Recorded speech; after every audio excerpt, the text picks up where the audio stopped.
और सबसे अजीब बात यह है कि मैं इतने सालों से कवि सम्मेलन मुशायरे में जाता हूँ। अजीम के आप दोस्त हैं, ये भी आपको शायद जान के बहुत खुशी होगी कि मैं पहली बार किसी प्राइवेट नशिस्त में पढ़ रहा हूँ, क्योंकि हिंदुस्तान में या दूसरी जगहों पर अभी मैं ऐसा मानता हूँ कि लोग इतने बड़े नहीं हुए कि मुझे अकेले सुन सकें। केवल मजमे में जाता हूँ, अपने प्रोग्राम में जाता हूँ, क्योंकि बड़े नाम से मैं काफ़ी डरता हूँ। जब कोई कहता है जी फला, एक हमारे बम्बई में बहुत बड़े उद्योगपति रहते हैं, बहुत बड़े हैं, हिंदुस्तान के तो सबसे बड़े हैं। उनकी बेगम को बड़ा मन था कि वो मुझे सुने, तो उनके बहुत महत्वपूर्ण लोगों ने मुझे दिल्ली आकर कहा कि साहब वो उनकी मैरिज एनिवर्सरी है और वो चाहते हैं कि समंदर के अंदर उनका एक जहाज है पर्सनल, आपको एयरलिफ्ट करेंगे और आपको सुनना है सिर्फ। तो मैंने उनसे कहा कि साहब मैं तो नहीं जा पाऊंगा। उन्हें कहिए कि मेरा प्रोग्राम है फाइन आर्ट्स में और उसका वो आगे वाला पास ले लें, बैठें आराम से सुने, 2000 लोग आएंगे वो भी सुन लें। उन्होंने कहा नहीं साहब वो तो वहीं वो 4-5 फैमिली होंगी, वो लोग सुनेंगे। तो 4-5वीं बार उस इवेंट मैनेजर ने मुझसे कहा कि वो बहुत बड़े आदमी हैं। तो मैंने उसको एक शेर सुनाया कि मैं कई बड़े लोगों की नीचाई से वाकिफ हूँ, मैं कई बड़े लोगों की नीचाई से वाकिफ हूँ, बहुत मुश्किल है दुनिया में बड़े होकर बड़ा होना। तो मैंने कहा कोशिश करिए वो आ जाए। लेकिन अजीम जो है वो मेरे प्रमोटर ही नहीं है, मेरे छोटे भाई भी हैं, मेरे दोस्त भी हैं। आप इनके गंजे हो जाने पर शक ना कीजिए, बाकायदा मेरे छोटे भाई हैं ये। जुल्फ उल्फ के जितने शेर आए उसने 3-4 बार हाथ फिराया। जब भी बंटी ने जुल्फ का जिक्र किया उसने कहा अपने यहाँ टेंशन ही नहीं है, कौन जीता है तेरी जुल्फ के सर होने तक। तो मैं यहाँ पर हूँ। मैं नमेश मुस्कान साहब जो है दूसरी बार अमेरिका आए हैं, बड़े नाराज हैं, अंग्रेजी से काफ़ी खफा हैं। मैंने इनसे कहा कि थोड़ा सीखो। बोले भाई साहब मैं क्या सीखूँ, यही अंग्रेजी कन्फ्यूज है अमेरिकी। मैंने कहा कैसे? बोले जहाँ गाड़ी पार्क करनी है उसे ड्राइव वे कहते हैं, जहाँ चलानी है उसे पार्क वे कहते हैं। इन्हीं का कन्फ्यूजन नहीं जा रहा भाइयों को, मैं क्या सीखूंगा। तो देसियों ने बड़ा जलवा किया है हिंदुस्तान पाकिस्तान से आके।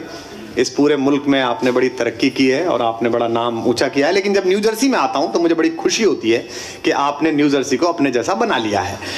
पहली बार कार के हॉर्न बजते दिखाई देते हैं, आगे वाला गाड़ी ठीक नहीं चला रहा हो तो आपको उसके परिवार के लोगों के साथ संबंध स्थापित करते दिखाई देते हैं, सामान बाहर फेंका हुआ दिखाई देता है, कपड़े सूखते हुए दिखाई देते हैं। लगता है कि हम आ गए अपनी सही जगह पर। और आप जिस तरह लगे हुए हैं, इंशाल्लाह वो दूर नहीं कि आप इसे लुधियाना और लाहौर बना के मानेंगे। जिस तरीके से आप मेहनत कर रहे हैं, एक ना एक दिन वो दिन आएगा, क्योंकि इतना ज्यादा नियम कानून है। एक तो मैं कहता हूँ हिंदुस्तान पाकिस्तान के हर सेलिब्रिटी को साल में एक बार जॉन एफ कैनेडी एयरपोर्ट जरूर उतारना चाहिए।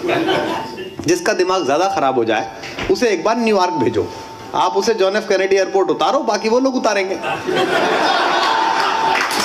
उसका सारा गुरूर नीचे हो जाता है। मैं किसी देश में जाते समय अपने कपड़े सेलेक्ट नहीं करता, ना ऊपर के ना कहीं और के, केवल न्यूयॉर्क आते समय सेलेक्ट करता हूँ कि मुल्क की इज्जत का मामला है, पता नहीं क्या कर दें वो हमारे साथ। और अभी तो हम कनाडा गए थे, बड़ी ठंड थी टोरंटो में, शिकागो में भी बहुत ठंड थी। देसी आदमी पहली बार इतनी ठंडी जगह पर जाए तो उसको लगता है इमिग्रेशन से बाहर निकलते समय उसे लोटा भी मिलना चाहिए।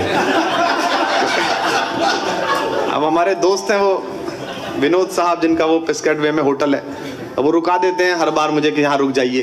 पहली बार मैं रुका तो वो 3 दिन बाद आए, बोले कुमार साहब कोई दिक्कत तो नहीं है। मैंने कहा जी बस दिक्कत यही है, मैं ढूंढ ढांड के सुबह को एक गिलास लाता हूँ और ये स्पेनिश लड़की उठा के ले जाती है। ये मेरी दिक्कत नहीं समझ रही है, मैं इसकी जबान नहीं समझ रहा हूँ। तो ये बड़ी दिक्कत का मसला है। अच्छा, देसी आदमी को तो इतना अनुशासन जो है बर्दाश्त ही नहीं है। इतना ज्यादा डिसिप्लिन का क्या मतलब? स्टॉप लिखा है वहां गाड़ी रोक दो, क्या मतलब है भाई? हिंदुस्तान में अगर कोई घरवाली भेजे अपने पति को ऑफिस और शाम को लौट के आए और यही व्यवस्था हो, बोले ऑफिस हुआ है क्या? बोले नहीं स्टॉप पे खड़े थे। पहले तांगे वाला निकले, फिर बुग्गी वाला निकले। मैं पहली बार जब आया तो इंटरनेशनल ड्राइविंग लाइसेंस लेके आया। मुझे लगा कि गाड़ी चलाने को मिलेंगी, बड़ी बड़ी गाड़ियाँ, अच्छा है। मैंने फ्लोरिडा में गाड़ी चलाई साहब, ऑरलैंडो से मैं टेम्पा तक गया, मैं तो बोर ही हो गया। मैंने कहा ये क्या जगह है यार, सड़क पे गाड़ी चला रहे हो, आदमी 25 मिनट बाद बोर हो जाए, ना कुत्ता आ रहा है, ना बिल्ली आ रही है, ना कोई साइकिल से क्रॉस कर रहा है। अच्छा, एक यहाँ दूसरा सिस्टम है जीपीएस, मतलब आदमी अपना घर भी उससे ढूंढता है कि जीपीएस सेट कर लो, पहले अपने घर जाना है उसे पट्टे को। अच्छा, घर से निकल जाओ, आप अकेले भी निकल जाओ तो वो जीपीएस वाली औरत बोलती रहती है, ये लगता ही नहीं कि बीवी साथ नहीं।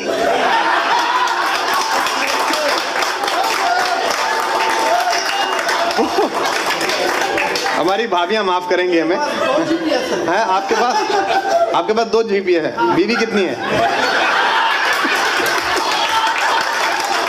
अब टोटल 3 हो गई ना भाई, 2 जीपीएस हो गए और एक भाभी जी हो गई।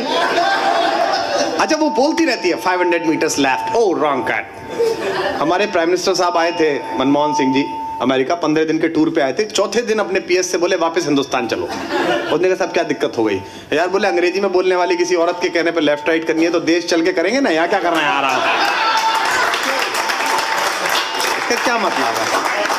500 मीटर्स, हिंदुस्तान में पाकिस्तान में इनका लफड़ा ही नहीं है। अब बोले साहब वो उनका घर कहाँ पे? तनकीस साहब का घर कहाँ है? तो बोले वो कल्लू पनवाड़ी से चौथी कोठी उनकी है। अब रात को अगर कल्लू पनवाड़ी अपना खोखा उठा ले तो इनकी 5 करोड़ की कोठी की रेड पिट गई बराबर। अब ढूंढो कहाँ ढूंढ रहे हैं आप?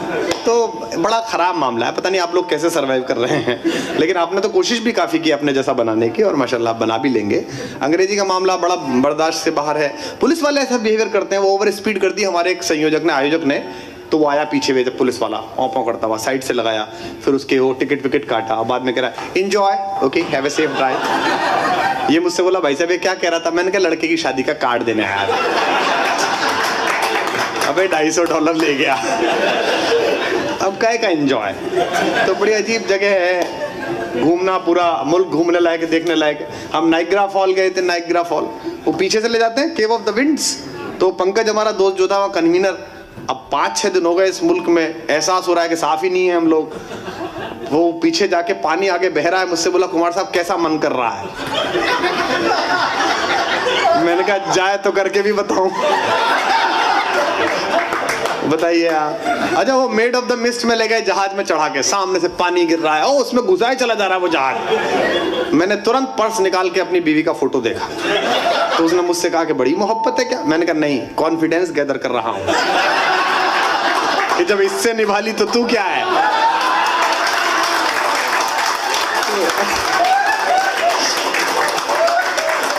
बड़ा अजीब देश है। मैं तो पूरी मस्ती में रहता हूं यहाँ आने के बाद। अच्छा, ये आपने अच्छा करा है कि इन्हें इधर बिठाया है ताकि आप लोग हंस पा रहे हैं, वरना आप साथ बैठते तो इतने ठहाके थोड़ी छुटते। क्योंकि देखिए हमारे जो दोनों मुल्क हैं, यहाँ की महिलाएं दुनिया में सबसे तेज हैं। मैं आप सबका सम्मान कर रहा हूँ, हमारी सारी भाभियाँ बैठी हैं। एक अमेरिकी औरत ने एक एशियाई औरत से कहा, हिंदुस्तान पाकिस्तान की कोई रही होंगी, कि तुम लोग कितनी पिछड़ी हुई हो, टीवी सीरियल्स देखती रहती हो, हम लोग देखो मर्द के कंधे से कंधा मिलाकर काम करते हैं और महीने के आखिर में उतने ही तनख्वाह लेते हैं जितनी वो लेता है। तो हिंदुस्तान की औरत ने कहा कि तुम बेवकूफ़ हो, काम करती हो, हम घर बैठते हैं, सीरियल देखते हैं, कुछ नहीं करते, और महीने के आखिर में उसकी हिम्मत नहीं कि तनख्वाह में से $1 भी रख लें। बताओ तुम ज्यादा तेज हो कि हम ज्यादा तेज हैं? इनकी तो ऑटोबायोग्राफी चल रही है इतनी देर से। ये वाह थोड़ी करते हैं, तो आह करते हैं। बहुत अच्छे, बहुत अच्छे। काफी प्रताड़ित हैं। भाभी जी किधर बैठी हैं? अच्छा, काफी प्रताड़ित हैं। आम जनता पे इतना अत्याचार मत करिए आप, नहीं तो हम लोग आंदोलन भी चला रहे हैं। लेकिन बहुत अच्छा है। हिंदुस्तानी पति तो बेचारा क्यों, पति क्यों, एक ही बात है। बड़ा वैसे उससे निरीह प्राणी कोई है ही नहीं। क्योंकि क्या होता है कि महिलाएं अफेयर के दिनों से, शादी के दिनों से उस पर मेहनत करती हैं। मेरा जब अफेयर चला तो मेरी जो प्रेमिका थी, जो बाद में बीवी हो गई, उसने मुझसे कहा कि एक बार मैं आपकी ज़िंदगी में आ जाऊं तो आपका आधा गम ले लूंगी। मैंने कहा गम? अपनी लाइफ में गम तो है ही नहीं। बोले एक बार आने तो दो।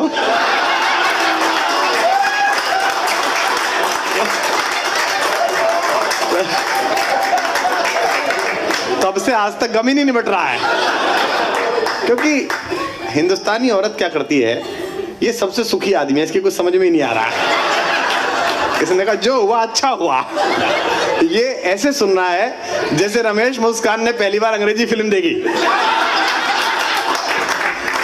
मैं इसको यूनिवर्सल स्टूडियो में ले गया था फिल्म दिखाने के लिए। वो कौन सी थी, एवेंजर, ऑरलैंडो में, वो डिज्नी में। मैंने कहा स्टूडियो बहुत मशहूर है, एवेंजर देखने चलते। पिछले साल की बात है, रिलीज हुई थी। तो इसने 2 घंटे बिल्कुल आराम से फिल्म देखी। फिर मैंने से कहा भी कैसी लगी?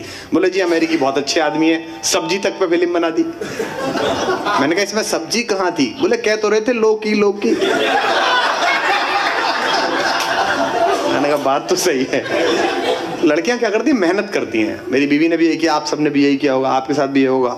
वो क्या है कि अफेयर के दिनों से, सगाई के दिनों से अपने शौहर पे मेहनत शुरू करती है। पहले उसकी शराब छुड़वाती है, फिर बियर छुड़वाती है, फिर सिगरेट छुड़वाती है, फिर दोस्त बदलवाती है, नीला वाला ठीक नहीं है, पीला वाला ठीक है। और जब वो 7-8 साल में बिल्कुल सूफी आदमी हो जाता है, मुरारी बापू हो जाता है, तब एक दिन शाम को उससे रोमांटिक मूड में कहती है अब आप पहले जैसे नहीं रहे।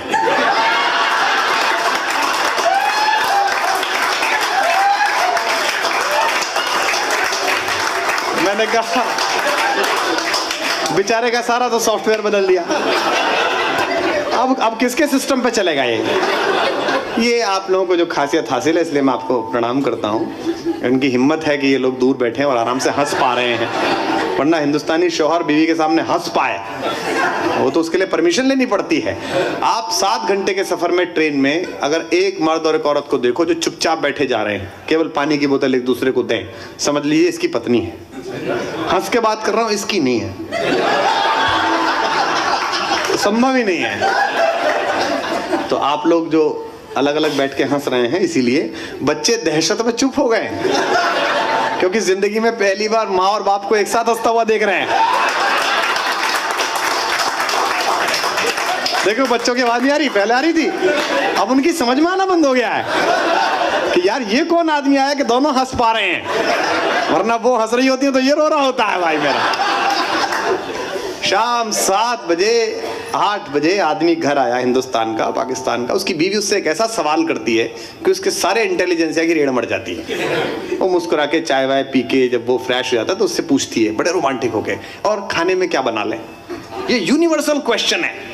और उसका मुंह इस सवाल को सुन के ऐसे हो जाता है जैसे मनमोहन सिंह से लोकपाल मांग लिया है, मैं क्या करूं। वो फिर बेचारा कहता है बना लो। नहीं नहीं आप बताइए ना, वो रोमांटिक होके कहती है। फिर वो पूरी R&D लगाता है, रिसर्च लगा के कहता है पनीर बना लो, पनीर कल तो बनाई था। मतलब वोट ऑफ वॉइस से ही खत्म मामला। फिर वो कहता है कि अच्छा तुम गोभी बना लो, गोभी बच्चे को पसंद नहीं है, अब औलाद बीच में आ गई।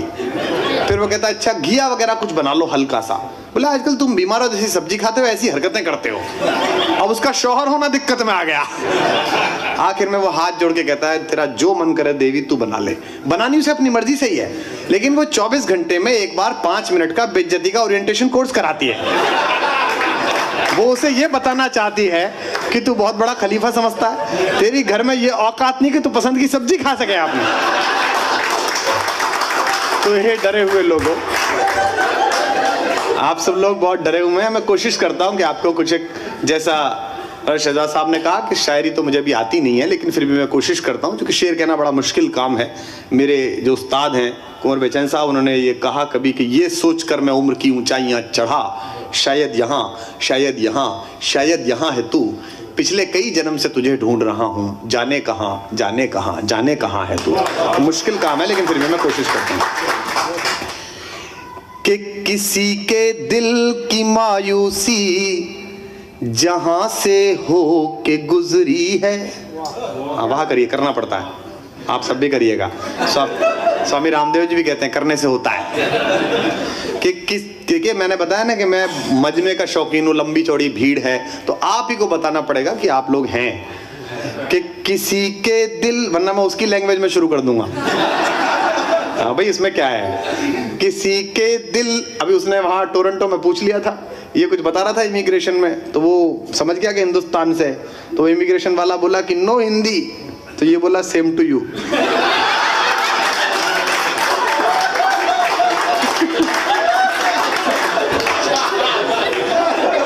फिर उसने मुझे बुलाया, बोले भाई साहब ये क्या सामान लिया है यार, इसकी डिलीवरी करवाओ अजीम को भाई। मैंने कहा तुझे सही मिला आपकी बात। मैंने मुझसे बोला भाई साहब क्या कहूँ मैं, तू ऐसे ही बोले जा, समझना इनकी दिक्कत है हमारी थोड़ी दिक्कत है यार। हमने तो बोल दी, बात खत्म कर दी, इसमें क्या दिक्कत है? बुलाया इसने है तो ये जाने, इसका काम जाने कि किसी के दिल की मायूसी जहां से हो के गुजरी है। ऐसा देखिएगा कि किसी के दिल की जब तक सब वाह नहीं करोगे मैं यही मिसरा सुनाता रहूंगा कि किसी के दिल की मायूसी जहां से हो के गुजरी है, हमारी सारी चालाकी वहीं पे खो के गुजरी है। तुम्हारी और हमारी रात में बस फर्क इतना है, शायद आपकी तालियां मिले। तुम्हारी और हमारी रात में बस फर्क इतना है, तुम्हारी सो के गुजरी है, हमारी रो के गुजरी है। तुम्हारी सो के गुजरी है, हमारी डर के बजा रहे हैं कि ये चादर कैसे बजाओ, बजाते रहो, मतलब कि ये चादर सुख की मौला क्यों सदा छोटी बनाता है। हिंदुस्तान पाकिस्तान दोनों जगह से लोग हैं, अब अच्छा हो गया है। आपके यहाँ नवाज शरीफ, हमारे यहाँ बेआवाज शरीफ, बहुत ठीक हो गया, दोनों मामला एक सही है कि ये चादर सुख की मौला क्यों सदा छोटी बनाता है। मैं कोशिश करूंगा कि मैं बीच बीच में जितनी मेरे पास शायरी है वो मैं सुनाता चलूं, बाकी तो ये मन लगाने की महफिल है वो कर ही लूंगा मैं। कि ये चादर सुख की मौला क्यों सदा छोटी बनाता है, सिरा कोई भी थामूं दूसरा खुद छूट जाता है। सिरा कोई भी थामूं दूसरा खुद छूट जाता है। तुम्हारे साथ था तो मैं जमाने भर में रुसवा था, तुम्हारे साथ था तो मैं जमाने भर में रुसवा था, मगर अब तुम नहीं हो तो जमाना साथ गाता है। मगर अब तुम नहीं हो तो जमाना साथ गाता है। और सुना रहा हूं, सुनेगा कि मेरे जीने में मरने में, खाना सबने खाया है ना, कुछ लोग लग रहे हैं कि बाद में खाएंगे शायद, ऐसा लग रहा है कि मेरे आप लोग बहुत अच्छे हैं, आपकी कोई तकलीफ नहीं है, हमें आदत खराब हो गई है हमारी। ये तो गए हिंदुस्तान में, मतलब अब वाह नहीं निकले, दाद नहीं आए तो ऐसा लगता कुछ हो नहीं रहा। मैं कानपुर से कौन है कोई बता रहा था, अजीम भाई कानपुर में पैदा हुए हैं। कानपुर में मैं एक बार गया था तो एक तांगे वाले के यहाँ बैठ कर गया, तो तांगे वाला 50 मीटर तांगा चलता था, उसके बाद घोड़ी के आगे डांस करता था। मैंने कहा ये क्या है जी? बोले जी ये बारात की घोड़ी है, जब तक नाचो नहीं आगे नहीं चलती है।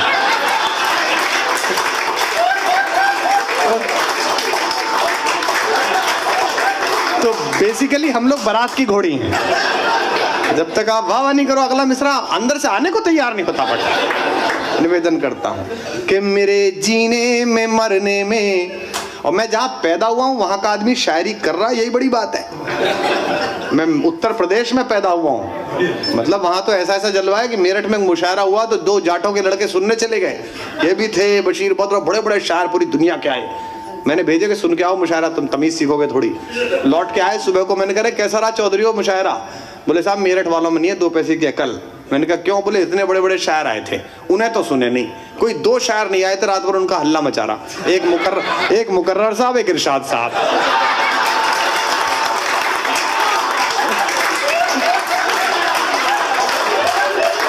बोले अरे भाई जो आए उन्हें सुनो यार, ये मुकर्रर अगली साल बुला लेना, इसमें क्या दिक्कत है यार, इस साल जो आए ना सुन लो अपना।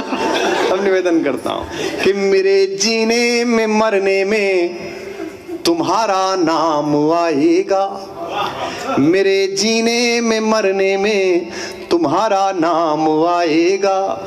मैं सांसें रोक लूं फिर भी यही इल्जाम आएगा। हर एक धड़कन में जब तुम हो तो फिर अपराध क्या मेरा। एक पंक्ति की हिंदी की कविता पढ़ता हूं। हर एक धड़कन में जब तुम हो तो फिर अपराध क्या मेरा। अगर राधा पुकारेगी तो फिर घनश्याम आएगा। अगर राधा पुकारेगी तो फिर घनश्याम आएगा। कुछ बहुत पॉपुलर मुक्तक हैं जो ऐसे तो सादा ही हैं लेकिन पूरी दुनिया में चली गई, वो करोड़ों डाउनलोड हुई और वो बहुत सारे लोगों ने गाई, उसकी बड़ी सीडी बिकी उसकी। मैं सुनाता हूँ, सुनेगा कि कोई दीवाना कहता है कोई पागल समझता है कि कोई दीवाना कहता है, कोई पागल समझता है, मगर धरती की बेचैनी को बस बादल समझता है, मगर धरती की बेचैनी को बस बादल समझता है। अब ये हमने उर्दू में एक जगह सुनाई, दुबई में मुशायरा था, तो दो बड़े खलीफा बोले कि तो खारिज है। मैंने कहा क्यों, क्या हो गया इसमें? बोले पागल, बादल और दिल का तो काफिया ही नहीं मिलता। हमने कहा हमने हिंदी में लिखी, मतलब स्विमिंग पूल हमारा और चड्डी बनियान तुम्हारे, दिल मिल रहा है कि नहीं मिल रहा है? बोले हाँ दिल तो मिल रहा है। मैंने बात खत्म करो, यही चीज काम था, तो क्या कर रहे हो? कि मगर धरती की बेचैनी को बस बादल समझता है, मैं तुझसे दूर कैसा हूं, तू मुझसे दूर कैसी है। शामिल हो जाइए। मैं तुझसे दूर कैसा हूं, तू मुझसे दूर कैसी है, ये तेरा दिल समझता है या मेरा दिल समझता है, ये तेरा दिल समझता है या मेरा। आप भी कैमरा रख दो, ताली बजा पाओगे नहीं? आप रखो रखो। फोटोग्राफी का काम उसे ही सौंपा जाता है जिसे बचपन से ताक झांक की आदत हो। कोई दिक्कत नहीं आए। नहीं आप देखो, शादियों में जो फोटोग्राफर होता है हमारे यहाँ, वो दूल्हे के तो फोटो खटखट खटखट खींचता है, और दुल्हन के पल्ला इधर करिए जरा, जरा जुल्फ इधर नहीं आए आप। अब हमारा एक दोस्त था, हम उसकी शादी करवाई, जैसे से लड़ झगड़ के इंटरकास्ट मैरिज थी, हम बारात वरात लेके गए, बड़ा जैसे से माने दोनों के घर वाले। और वो शादी के बाद, फेरे के बाद वो फोटो खींचे, दूल्हे के तो खटखट खटखट खींच दिए उसने, और दुल्हन के में जरा पल्ला इधर करें, जरा थोड़ी। अब वो हाथ लगाए, मैंने कहा भाई क्या कर रहा है तू? बोले जी कुछ नहीं, जरा मैं दुल्हन को अपने हिसाब से सेट कर रहा हूँ। मैंने कहा भाई तू सेट करेगा तो जो घोड़ी पे चढ़ गया है वो क्या करेगा यार?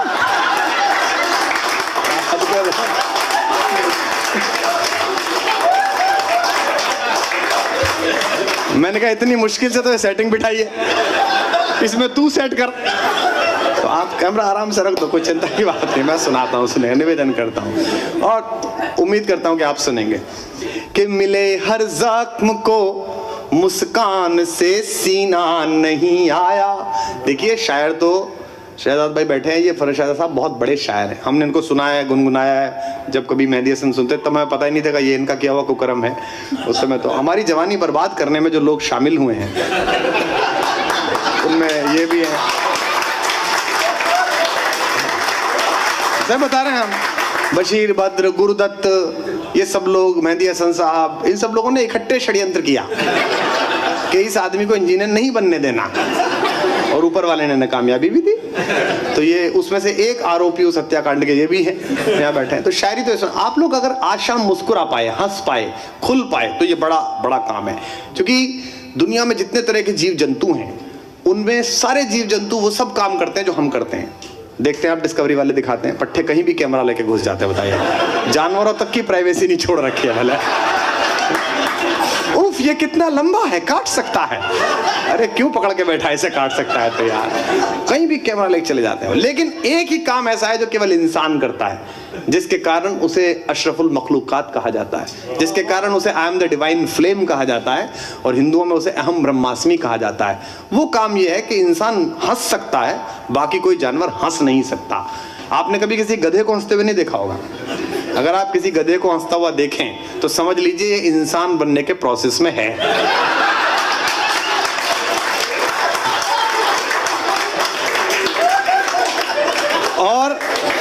और अगर कोई इंसान हंसना बंद कर दे,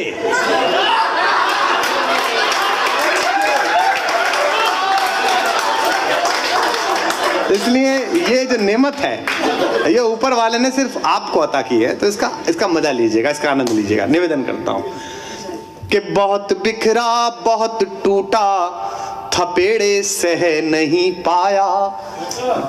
मुझे माफ करें, मुझे ये फख्र हासिल है कि मैं दुनिया का अकेला कवि हूं जो मंजन और च्यवनप्राश एक साथ बेचता हूं। शायरी भी चलेगी, ठाका भी चलेगा, मस्ती भी चलेगी, पता नहीं चलेगा आपको कितनी देर में हुआ। निवेदन करता हूं कि बहुत बिखरा, बहुत टूटा, थपेड़े सह नहीं पाया, हवाओं के इशारों पर, मगर मैं बह नहीं पाया। अधूरा अनसुना ही रह गया यूं प्यार का किस्सा। और आधा मिसरा आपके मुंह से निकल जाने वाला हो तो तालियां देना। अधूरा अनसुना ही रह गया यूं प्यार का किस्सा। कभी तुम सुन नहीं पाई, कभी मैं कह नहीं पाया। कभी तुम सुन नहीं पाई, कभी मैं कह नहीं। बहुत मशहूर सी 4 लाइनें हैं, केबीसी में अमिताभ बच्चन जी के अभी गाई गई, शेखर सुमन ने भी सुनाई, उनको सुनाता हूँ, सुनेगा। कि मोहब्बत एक एहसासों की पाकीज़ा कहानी है। कि मोहब्बत एक एहसासों की पाकीज़ा कहानी है। कभी कबीरा दीवाना था, कभी मीरा दीवानी है। यहाँ सब लोग कहते हैं मेरी आंखों में आंसू हैं। बताइएगा मुझे। यहाँ सब लोग कहते हैं मेरी आंखों में आंसू हैं। जो तू समझे तो मोती है, जो ना समझे तो पानी है। जो तू समझे तो मोती है, जो ना समझे तो पानी। बहुत सारे लोग कहते हैं कि आप कहाँ से पढ़ रहे थे। नेट पे, फेसबुक पे बहुत सवाल आते हैं। बड़ा सा एक क्लब है, 5-7 लाख लोग हैं उसमें। बहुत बच्चे पूछते हैं, मैं उस शहर का नाम पढ़ता हूँ कि ये दिल बर्बाद करके इसमें क्यों आबाद रहते हो। बहुत आराम से यूज किया, उसी आराम के साथ आप वाह कर देना कि ये दिल बर्बाद करके इसमें क्यों आबाद रहते हो। कोई कल कह रहा था तुम इलाहाबाद रहते हो। कोई कल कह रहा था तुम इलाहाबाद रहते हो। ये कैसी शोहरतें मुझको अता कर दी मेरे मौला। मैं सब कुछ भूल जाता हूँ मगर तुम याद रहते हो। मैं सब कुछ भूल जाता हूँ मगर तुम याद रहते हो। कि मिले हर जख्म को।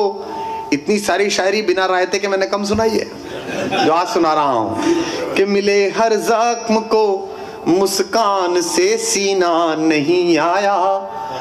अमरता चाहते थे पर जहर पीना नहीं आया। तुम्हारी और मेरी दास्तां में फर्क इतना है। मुझे मरना नहीं आया, तुम्हें जीना नहीं। मुझे मरना नहीं आया, तुम्हें जीना नहीं आया। और एक पहले मिसरे पर ही आपकी मैं तवज्जो चाहता हूं। उत्तर प्रदेश में ऐसी सरकार है कि बुलंदशहर में अभी एक मुशायरा हुआ तो एक मंत्री जी को बुलाया। मैं आपको नाम नहीं बताऊंगा वरना आप जान जाएंगे मैं मुलायम सिंह जी के बारे में कह रहा हूं। तो सारे शायरों ने ये कहा कि माननीय मंत्री महोदय, आदरणीय नेताजी, मैं आपकी तवज्जो चाहता हूँ। सबने कहा, रात भर सुना अगले ने मुशायरा। तो जब वोट ऑफ थैंक्स उन्होंने दिया तो उन्होंने कहा भाई बहुत अच्छा मुशायरा हुआ, बहुत अच्छे मुशायर बुलाए। और कई मुशायर ने हमसे तवज्जो मांगी है तो हम लखनऊ जाके अधिकारियों से बात करेंगे और कोशिश करेंगे कि हर मुशायर को कम से कम एक तवज्जो जरूर दिलाई जाए।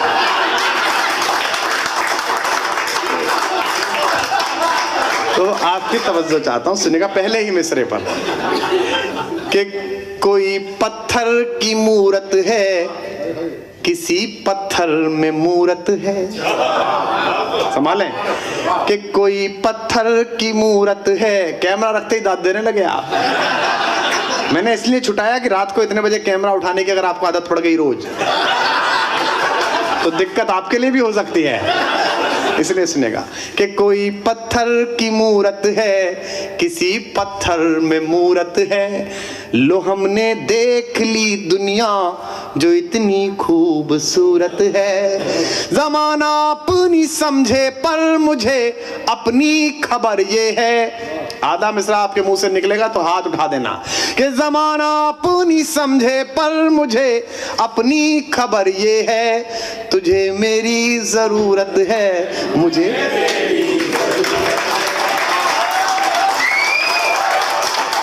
मुझे तेरी जरूरत है, तुझे मेरी जरूरत है। और एक सुना रहा हूं, पिछले साल हमारी एक टेनिस खिलाड़ी ने पाकिस्तान में शादी कर ली। दुश्मन से ऐसे भी बदला लिया जाता है।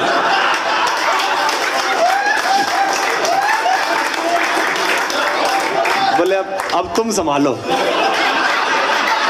हमारे यहाँ तो जो होना था हो लिया। कोई बात नहीं, उनको शादी करनी थी। अच्छा, हमारे देश में दो कैरेक्टर ऐसे हैं, एक सानिया और एक सोनिया। ये मैच हारते रहते हैं और रैंकिंग में सुधार होती रहती है इनकी। क्या चक्कर है? तो बड़ा लड़कों का बड़ा दिल टूटा, इसलिए नहीं कि उन्होंने शादी की शादी तो उन्हें करनी थी, इसलिए कि उन्होंने जीवन भर शोहरत हिंदुस्तान से ली और शौहर पाकिस्तान से लिया। लोगों ने तो कहा भी था कि भाई अगर आपको हीटर ही लेना है तो हमारे यहाँ भी यूसुफ पठान का तलम बजा रही है यहाँ। तो मैंने 4 पंक्तियां उन्हें भेजी, तमाम नौजवान लोगों की ओर से सुनिएगा। कि समंदर, जब बाबा रामदेव ने कहा कि सारा काला धन जो विदेशों में वापस आएगा, तो ये रमेश मुस्कान बहुत खुश हो गया। मैंने कहा तेरा भी खाता है क्या? बोले नहीं, मैं तो ये सोच रहा हूँ कम से कम सानिया मिर्जा तो आएगी। मैंने कहा वो काला धन नहीं है, गोरा धन है। और मैंने कहा 2-3 साल हो गए, अब तो ब्याज के साथ आएगी। कि समंदर पीर का अंदर है लेकिन रो नहीं सकता, ये आंसू प्यार का मोती है इसको खो नहीं सकता।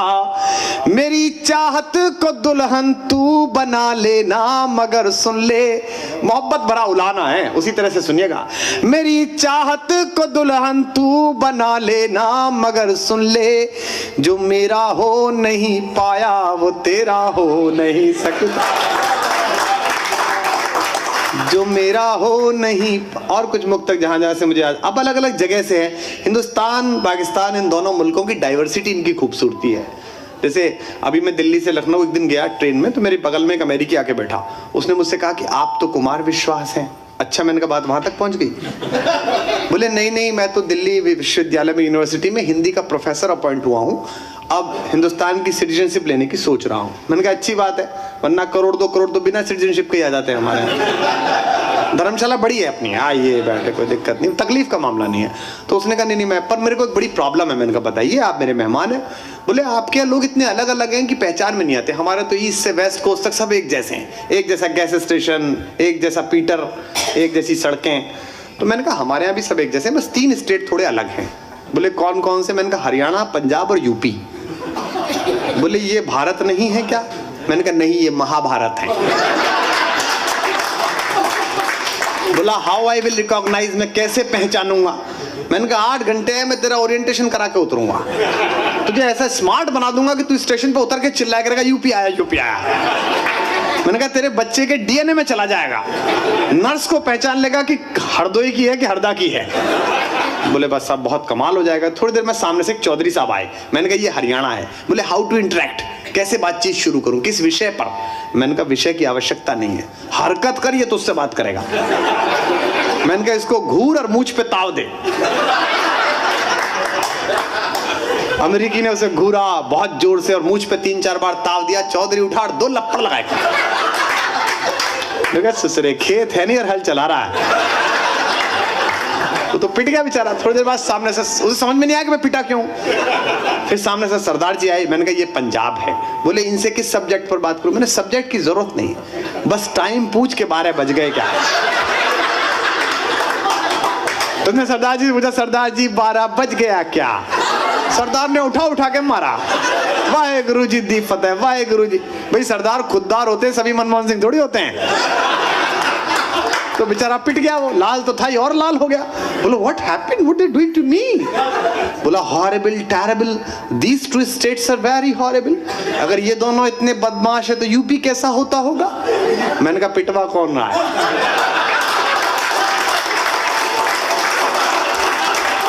पिटवा तो हम रहे हैं। तो हम उस जगह से आए हैं, मैं सुनाता हूं आपको, सुनिएगा। कि बस्ती, और इसमें मजा लीजिए, हम अलग अलग जगह जहां जहां से आए हैं। इतनी साफ सफाई, सर कोई मतलब है क्या? न्यूयॉर्क हम गए थे, वहां कनाडा एम्बेसी के बाहर घूम रहे थे पिछली साल। वो सुबह एक लड़की कुत्ता घुमाने निकली। इस देश में कुत्तों की बड़ी इज्जत है, उसके बाद महिलाओं की इज्जत है। आप लोगों का भी स्वागत है, ऐसी बात नहीं है। आप ना होते तो डिशवाशर के पास कौन खड़ा होता? आपकी भी बड़ी इज्जत है। तो ऐसा चल रहा है, मतलब ये इनके तो दिल पे हाथ रखा जा रहा है। ये बड़े खुश है कि हमारी बात कहने वाला कोई आया। मतलब इनका तो मैं अंबेडकर से धो रहा हूं। वो जो है वो उसे घुमा। आजकल कुत्ते बड़े खूबसूरत है, हिंदुस्तान में बड़ा चलन है, 1-1 लाख 2-2 लाख। आप पूछिए गुप्ता जी का मकान कहाँ, अच्छा बोले जिनके पास काला वाला लैब्राडोर है, मतलब कुत्ते से पहचान हो रही है। गुप्ता जी सोच रहे हैं 3 लड़के बेमतलब पैदा कर दिए, बताओ यार, ये तो कुत्ता बता रहा है कौन सा घर है। तो वो सुबह सुबह घूमने निकलते हैं ना, वो आगे बाल पीछे बाल, बड़े क्यूट क्यूट से। इंदौर में मेरा पैंट फाड़ दिया एक कुत्ते ने। वहाँ एयरपोर्ट के बाहर कोई किसी को छोड़ने आई होगी महिला, उसका थोड़ा सा कुत्ता छूटा, उसने पैंट फाड़ दी। तो मैंने वहीं के सामने की दुकान से एक बिस्किट का पैकेट खरीदा और एक बिस्किट लेकर उस कुत्ते के चारों तरफ घुमाया। तो भी वो औरत आ गई, उसने कहा आप ये क्या कर रहे हैं? मैंने कहा जी आपके कुत्ते ने मेरा पैंट फाड़ा, मैं इसे लात मारना चाहता हूँ। पुलिस में बिस्किट की क्या भूमिका है? मैंने कहा मैं जानना चाहता हूँ इसका आगे वाला हिस्सा किधर है और पीछे वाला हिस्सा किधर है, ताकि गलत तरफ से ना मार दे।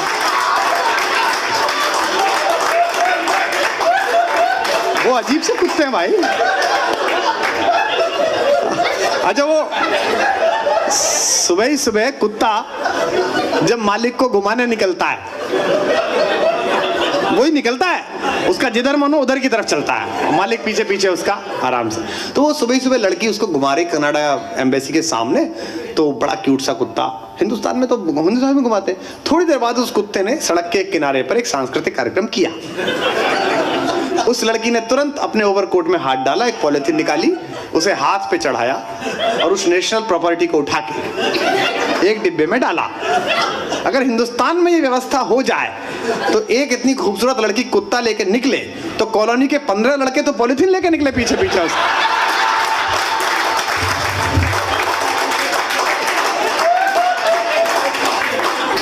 कई लड़के तो उसे जुलाब की टिकिया खिला दें कि नंबर आज ही आना चाहिए। अजीब देश है मतलब भारत। तो ये जो वार्मनेस है ये केवल हिंदुस्तान में है, जहां से आप आए उस इलाके में। मैं निवेदन करता हूं कि बस्ती बस्ती घोर उदासी, पर्वत पर्वत खालीपन, मन हीरा बेमोल लुट गया, घिस घिस रीता तन चंदन। इस धरती से उस अंबर तक दो ही चीज गजब की है। आधे मिसरे पर आपकी दाद चाहिए। इस धरती से उस अंबर तक दो ही चीज गजब की है, एक तो तेरा भोलापन है, एक तो तेरा भोलापन है, एक मेरा दीवानापन। एक तो तेरा भोलापन है, एक मेरा दीवानापन। दो आपको मुक्तक और सुनाता हूं जो बहुत कम लोगों ने सुनी होंगी। कि इस उड़ान पर अब शर्मिंदा मैं भी हूं और तू भी है। मोहब्बत में क्या होता है कि शुरुआत के दिनों में इतनी ज्यादा बात बढ़ जाती है कि बच्चों के नाम रख लिए जाते हैं, बाद में रखे जाते हैं नाम लेकिन दूसरे घरों में जाके। तो अब ये 2 मुक्तक सुनिए। मैं भी हूं और तू भी है, इस जुमले को आप बोल सकते हैं, गाइए अपने साथ। कि इस उड़ान पर अब शर्मिंदा मैं भी हूं और तू भी है, आसमान से गिरा परिंदा मैं भी हूं और तू भी है, छूट गई रास्ते में जीने मरने की सारी कसमें। पंक्ति सुनिएगा। छूट गई रास्ते में जीने मरने की सारी कसमें, अपने अपने हाल में जिंदा मैं भी हूं और तू भी है, अपने अपने हाल में जिंदा मैं भी हूं और तू। एक और सुनिएगा। कि खुशहाली में एक बदहाली मैं भी हूं और तू भी है। इंडिया टुडे लिखता है कि मैं सबसे ज्यादा पैसे मांगने वाला और लेने वाला कवि हूं, लेकिन मैं अपनी गरीबी पढ़ता हूं। सुनिएगा। कि खुशहाली में एक बदहाली मैं भी हूं और तू भी है, हर निगाह पर एक सवाली मैं भी हूं और तू भी है, दुनिया कुछ भी अर्थ लगाए हम दोनों को मालूम है। आपकी दाद चाहिए। दुनिया कुछ भी अर्थ लगाए हम दोनों को मालूम है, भरे भरे पर खाली खाली मैं भी हूं और तू भी है, भरे भरे पल खाली खाली मैं भी हूँ और तू भी है, कि जिसकी धुन पर दुनिया नाचे दिल ऐसा एक तारा है, जिसकी करो वाह करो कि जिसकी, हाँ करने से होता है, कि जिसकी धुन पर दुनिया नाचे दिल ऐसा एक तारा है, जो हमको भी प्यारा है और जो तुमको भी प्यारा है। अपन कीर्तन भी कर सकते हैं कि जो हमको भी प्यारा है और जो तुमको भी प्यारा है। झूम रही है सारी दुनिया, किसी ने कहा इतना मीठा मत सुनाइए मोहब्बत हो जाएगी, मैंने 2 पंक्तियों में उसको जवाब दिया। झूम रही है सारी दुनिया जबकि हमारे गीतों पर, तब कहती हो प्यार हुआ है, क्या एहसान तुम्हारा है। तब कहती हो प्यार हुआ है, क्या एहसान तुम्हारा है। एक गीत मैं सुनाता हूँ, एक ताजा गीत है और अभी बहुत कम जगह पढ़ा है, शिकागो में पढ़ा है और एक आध जगह और पढ़ा है। हम जो लोग इस घर में बैठे हुए हैं, इन्हें बाहर देसी कहा जाता है। देसियों की मार्केट, देसियों का फेस्टिवल, देसियों के त्योहार, ये बड़ा अजीब सा नाम है, हमें दोनों मुल्कों को दिया जाता है, देसी एक साथ रहते हैं। मैंने इस शब्द पर एक गीत लिखा है और पहली बार इसे पढ़ रहा हूँ इस बार के दौरे में, तो आपकी ज़्यादा तवज्जो चाहता हूँ, ज़्यादा ध्यान चाहता हूँ, आपके लिए पढ़ रहा हूँ जो आपने कमाया। भरत भाई सुनिएगा, आप भी पहली बार सुनेंगे इसलिए आपको सुना रहा हूँ। कि एशिया के हम परिंदे, आसमां है हद हमारी। दाद मिले आपके। एशिया के हम परिंदे, आसमां है हद हमारी, जानते हैं चांद सूरज, जिद हमारी जद हमारी। जानते हैं चांद सूरज, जिद हमारी जद हमारी। हम वही जिसने समंदर की लहर पर बांध साधा। आपका इंट्रोडक्शन पढ़ रहा हूं, आपने बनाया होगा हैरी नदी पर बांध 200 साल पहले। हमारे पूर्वज भगवान श्री राम ने तो 5000 साल पहले समंदर पे बनाया था, तब पढ़ रहा हूं। हम वही जिसने समंदर की लहर पर बांध साधा, हम वही जिनके लिए दिन रात की उपजी न बाधा। हम की जो धरती को माता मान कर सम्मान देते। दाद मिले आपकी। हम की जो धरती को माता मान कर सम्मान देते। हम की जो चलने से पहले मंजिलें पहचान लेते। हम वही जो शून्य में भी शून्य रचते हैं निरंतर। 0 दी हमने। हम वही जो शून्य में भी शून्य रचते हैं निरंतर। हम वही जो रोशनी रखते हैं सबकी चौखटों पर। उन उजालों का यही पैगाम ले आए हैं हम है देसी, हम है देसी, हम है देसी, हाँ मगर हर देश में छाए हैं हम है देसी, हाँ मगर हर देश में छाए हैं हम। अब तालियों की ताल के साथ गाइएगा कि एशिया के हम परिंदे, आसमां है हद हमारी, जानते हैं चांद सूरज, जिद हमारी जद हमारी। हम वही जिसने समंदर की लहर पर बांध साधा। हम वही जिनके लिए दिन रात की उपजी न बाधा। हम की जो धरती को माता मान कर सम्मान देते। हम की जो चलने से पहले मंजिलें पहचान लेते। हम वही जो शून्य में भी शून्य रचते हैं निरंतर। हम वही जो रोशनी रखते हैं सबकी चौखटों पर। उन उजालों का वही पैगाम पैगाम ले आए हैं हम है देसी, हम है देसी, हम है देसी, हाँ मगर हर देश में छाए हैं हम है देसी, हाँ मगर हर देश में छाए हैं हम। बंद सुनिएगा कि जिंदा रहने का असल अंदाज सिखलाया है हमने। अगली लाइन केवल हमारे मास्टर ने दिखाई, हमारे इलाके ने बताई पूरी दुनिया को। मैं पढ़ रहा हूं आप सबकी दुआएं, बुजुर्गों की दुआ चाहिए मुझे कि जिंदा रहने का। आज आपके वालिद साहब की गजल गाई गई, उनकी किताब बाहर है। ये केवल इन्हीं दो कौमों में हो सकता है जो आपने किया। अगली लाइन आपके लिए पढ़ रहा हूं कि जिंदा रहने का असल अंदाज सिखलाया है हमने। जिंदगी है जिंदगी के बाद बतलाया है हमने। जिंदगी है जिंदगी के बाद बतलाया है हमने बतलाया कि कुदरत का असल अंदाज क्या है। 4 काम केवल हम एशियाई लोगों ने सिखाए इस पूरी दुनिया को। एक लाइन में 4 चीजें पढ़ रहा हूं, सुनिए फराज साहब, और आप सबकी दुआएं चाहता हूं।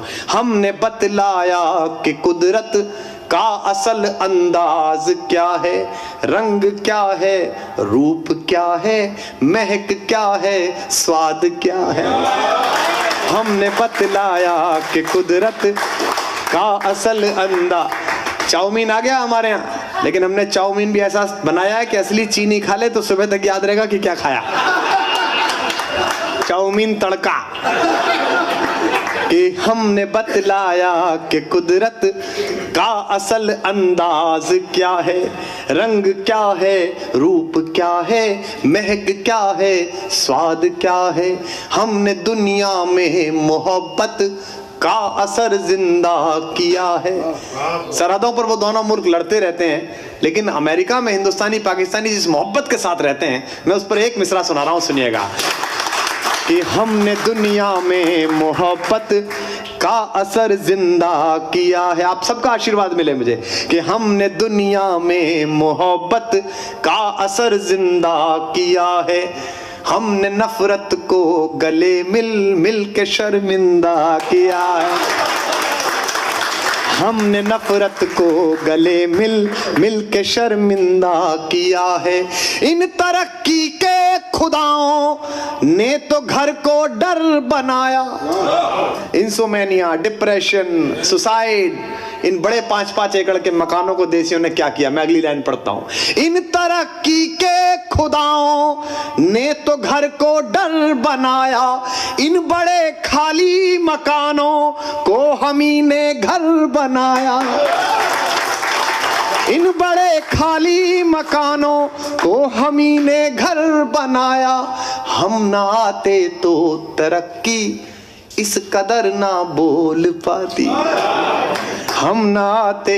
माइक्रोसॉफ्ट में 46% बेटे हिंदुस्तान के लगे हुए हैं।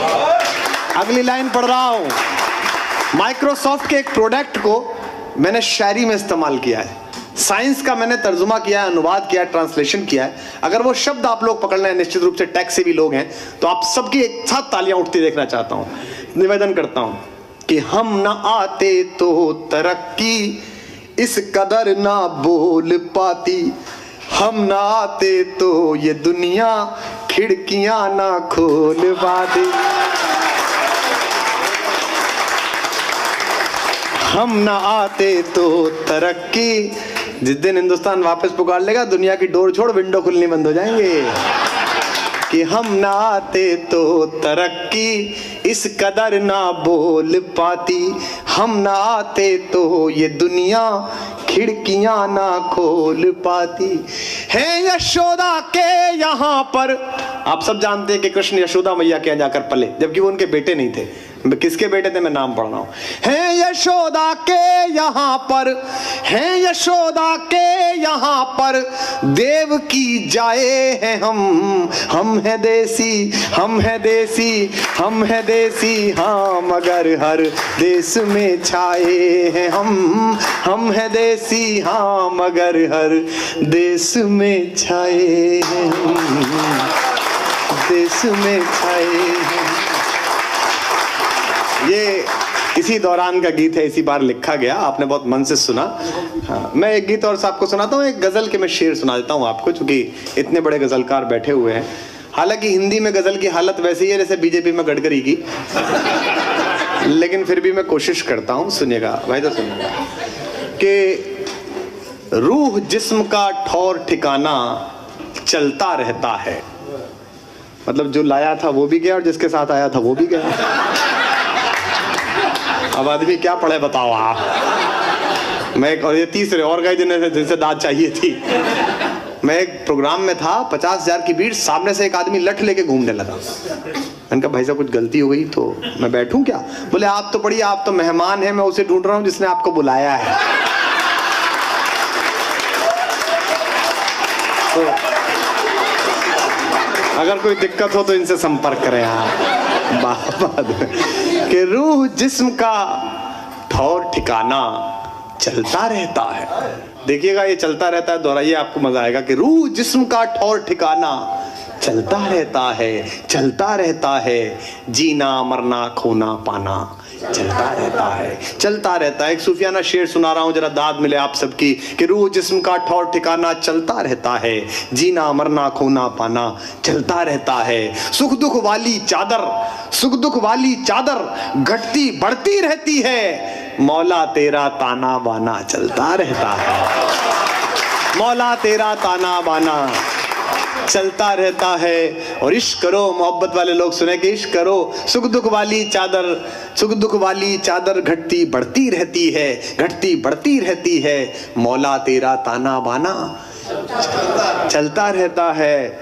आइए आइए, नहीं चाय ले आए, कोई बात नहीं है।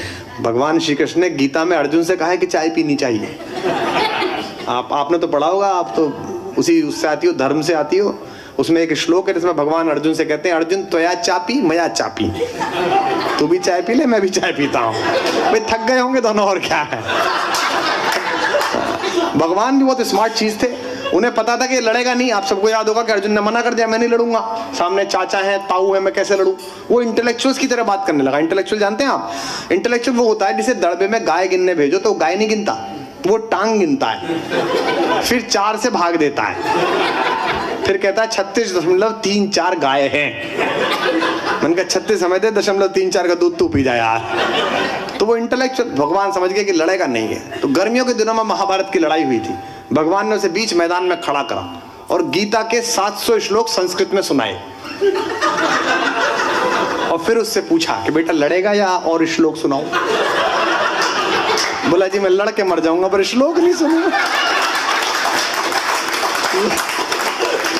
तो अभी बंटी गया नहीं है, आप कहो तो मैं सुनवाऊं दोबारा गजल उससे। बाहर ये वो कि सुख दुख वाली चादर घटती बढ़ती रहती है, मौला तेरा ताना बाना चलता रहता है। मोहब्बत वाले लोग जरा इस शेर को संभाले कि इश्क करो, इश्क करो तो जीते जी मर जाना पड़ता है। अच्छा, इश्क करो तो जीते जी मर जाना पड़ता है, मरकर भी लेकिन जुर्माना चलता रहता है, मरकर भी लेकिन जुर्माना चलता रहता है। और जिन नजरों ने काम दिलाया गजलें कहने का, जिन नजरों ने, आपके तो कन्वीनर भी गया, कि जिन नजरों ने काम दिलाया गजलें कहने का, दाद मिले आपकी, कि जिन नजरों ने काम दिलाया गजलें कहने का, आज तलक उनको नजराना चलता रहता है, आज तलक उनको नजराना चलता रहता है। और आखिरी शेर सुना रहा हूं इस गजल का। लोग कहते हैं कि कुमार विश्वास ने कवि सम्मेलन मुशायरे का फॉर्मेट जो है वो खराब कर दिया, उसमें बातचीत ठहाके इन्वॉल्वमेंट पहले बड़ा शालीन हुआ करता था। मैं इसको स्वीकार करता हूँ, मैं शायर तो हूँ नहीं अच्छा, तब कहता हूँ कि जिन नज़रों ने काम दिलाया गज़लें कहने का, आज तलक उनको नजराना चलता रहता है। आखिरी शेर सुनिएगा कि लोग बाग भी, जैसे आप, लोग बाग भी वक्त बिताने आते रहते हैं, लोग बाग भी वक्त बिताने आते रहते हैं, आते रहते हैं, अपना भी कुछ गाना वाना चलता रहता है, अपना भी कुछ गाना वाना चलता रहता है। आप अच्छी गजल सुनना है तो मैं हिम्मत कर रहा हूं, एक छोटी बहर की गजल सुनाता हूं कि बात करनी है, बात करनी है, बात कौन करे। जिनसे आपको बहुत मोहब्बत हो, कई बार डायलॉग नेसनेस ऐसी आ जाती है कि आपका भी मन होता है, सामने वाला का भी मन होता है, लेकिन बात नहीं हो पाती। क्योंकि उस बात के जो आगे निकलने वाले उसके जाविये हैं, उनसे आप कन्फ्रंट करना नहीं चाहते।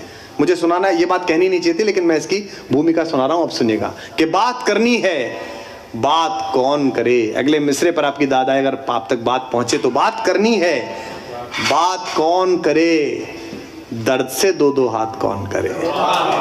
बात करनी है, बात कौन करे, दर्द से दो दो हाथ कौन करे। अब तुझे रब कहें या बुत समझें, रात मिले कि अब तुझे रब कहें या बुत समझें, बुत समझें। इश्क में जात पात कौन करे, इश्क में जात पात कौन करे। बात करनी है, बात कौन करे, अब तुझे रब कहें या बुत समझें। इश्क में जात पात कौन करे। और हम सितारे तुम्हें बुलाते हैं, हम सितारे तुम्हें बुलाते हैं, हम सितारे तुम्हें बुलाते हैं। चांद ना हो तो रात कौन करे। हम सितारे तुम्हें बुलाते हैं, चांद ना हो तो रात कौन करे। और जो इस्लाम के 5 सूत्र हैं, कलमा, रोजा, नमाज, ज़कात, हज, उसमें से एक सूत्र को उठाता हूं, देखिएगा कि बात करनी है, बात कौन करे, दर्द से दो दो हाथ कौन करे। अब तुझे रब कहें या बुत समझें, इश्क में जात पात कौन करे। हम सितारे तुझे बुलाते हैं, चांद ना हो तो रात कौन करे। और ये शेर सुनिएगा, सबसे हासिल शेर है इस गजल का, कि जिंदगी भर की कमाई तुम थे, जिंदगी भर की कमाई तुम थे, इससे ज्यादा ज़कात कौन करे। जिंदगी भर की कमाई तुम थे, इससे ज्यादा ज़कात कौन करे। बात करनी है, बात कौन करे। एक गीत मैं आपको सुनाता हूँ, शुद्ध हिंदी का गीत है और इसको अनुभव गीत कहता हूँ मैं, एक्सपीरियंस। अम्मा बैठिए, कुछ लोग रह गए क्या, क्या कर रहे हैं, बैठे, तशरीफ रखें आप, बैठे बैठे बैठे। ऊपर वाले ने खड़े रहने के लिए पैर दिए तो टिकाने का भी कुछ दिया है, इस्तेमाल करें उसका भी। आइए, एक वो फोटोग्राफर के अलावा सब बैठ जाएं, थोड़ी देर और है उसका तो पेमेंट ही तभी जस्टिफाई होगा जब वो खड़ा रहेगा। वो और मैं 2 ही लोग तो मेहनत कर रहे हैं। हाँ, बहुत अच्छा, हाँ करके दिखाओ। अलग अलग तरीके के लोग आ जाते हैं महफिल में। मैं अजमेर में कविता पढ़ रहा, वो सामने से एक भाभी जी बड़ी सुंदर सी, वो मोबाइल लेके खड़ी हो जाए। अब मैंने उनसे कहा कि आप बैठिए, आप तशरीफ रखिए। वो आप पढ़िए पढ़िए। मैंने कहा देखिए प्रॉब्लम हो रही है, आप बैठिए। बोले नहीं, वो आप समझ नहीं रहे, मेरा एक 2 साल का बच्चा है, वो आपकी कविताएं सुन के सोता है। अब पता नहीं चल रहा है कॉम्प्लीमेंट है कि बेइज्जती कर रही हैं। फिर भी मैंने बड़ी शर्म से कहा कि मैंने कहा कितने बजे के आसपास सोता है। बोले ये कोई 12-1 बजे के आसपास। मैंने कहा कई बार मैं भी खाली रहता हूँ। एक जगह एक दूसरा आदमी आ गया, ग्वालियर में जीवाजी क्लब में, 5-6 पैक की दारू पी के और मोबाइल लेके, वो सूटेड बूटेड कोई अफसर था, वो आया, लीजिए। मैंने कहा क्या, माई वाइफ। मैंने कहा मैं क्या करूं। बोले आपकी बहुत फैन है कुमार साहब, आपकी आवाज सुनना चाहती है। तो मैंने स्मार्ट बनते हुए जुमला फेंका, मैंने कहा मेरी सुन लेगी तो फिर तेरी नहीं सुनेगी। पर वो भी पट्टा पूरा पति था। बोला एक बार आप उसकी सुन लो, फिर आपकी निकलेगी नहीं। तो मैं समझ गया कि ये है। एक से एक आते हैं सर। हमारे तो बड़े मशहूर, वो जिगर साहब का किस्सा है। जिगर साहब एक मुशायरे में बैठे थे, वो नया नया शायर आया, वो हर बात पे सुभान अल्लाह सुभान अल्लाह सुभान अल्लाह। कोई भी शायर कैसा ही मिसरा पड़ा है, अरे सुभान अल्लाह माशाल्लाह सुभान अल्लाह। तो जिगर साहब ने कहा कि मियाँ बहुत जोर से अल्लाह को पुकार रहे हो, अगर उसने धीमे से पुकार लिया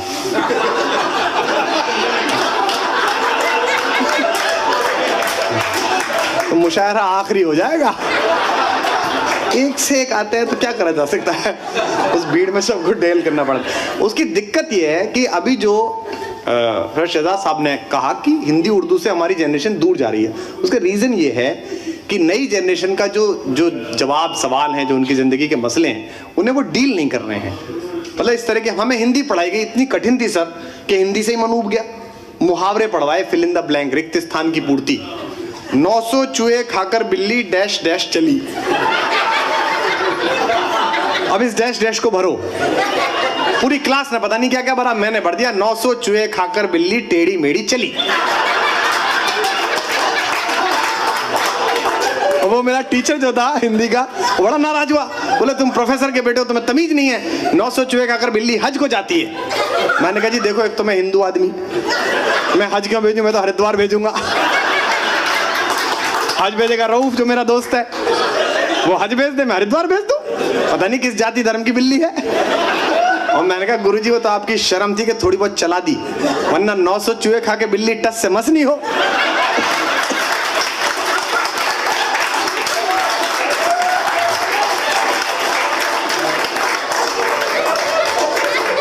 मैंने ये बिल्ली है कोई सेंटर का मिनिस्टर थोड़ी है, नवाज शरीफ थोड़ी है, खा गया पी गया और फिर चल दिया। तो इतना गजब किस्म का हिंदी उर्दू हमें पढ़ाया गया। अब वो वाक्यों में शब्दों के प्रयोग, शब्द आए ना अलग अलग से, तो हिंदी में पढ़ाया गुरुजी ने। राम स्वरूप बीमार हुए, फलस्वरूप मर गए। नहीं ये कौन सी बीमारी है यार कि बीमार ये हुआ मर ये गया।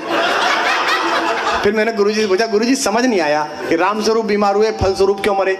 बोले मूर्ख, फलस्वरूप का मतलब होता है कि राम स्वरूप बीमार हुए फलस्वरूप मर गए। इसका मतलब यह है कि राम स्वरूप बीमार हुए परिणाम स्वरूप मर गए। मैंने कर लिया, तीसरा मर गया। ओरिजिनल आदमी नहीं मर रहा, बाकी सब मरे चले जा रहे हैं। अच्छा 9th में आ गई टिग्नोमेट्री। x बराबर मान लो, बाप की मान नहीं रहे तेरी मान ले। अच्छा अर्थमेटिक उसका भी बाप, आप सबने पढ़ा होगा। 10 आदमी एक खेत को 20 दिन में जोतते हैं, तो 20 आदमी उसी खेत को कितने दिन में जोतेंगे। भाई जब खेत एक बार जुत लिया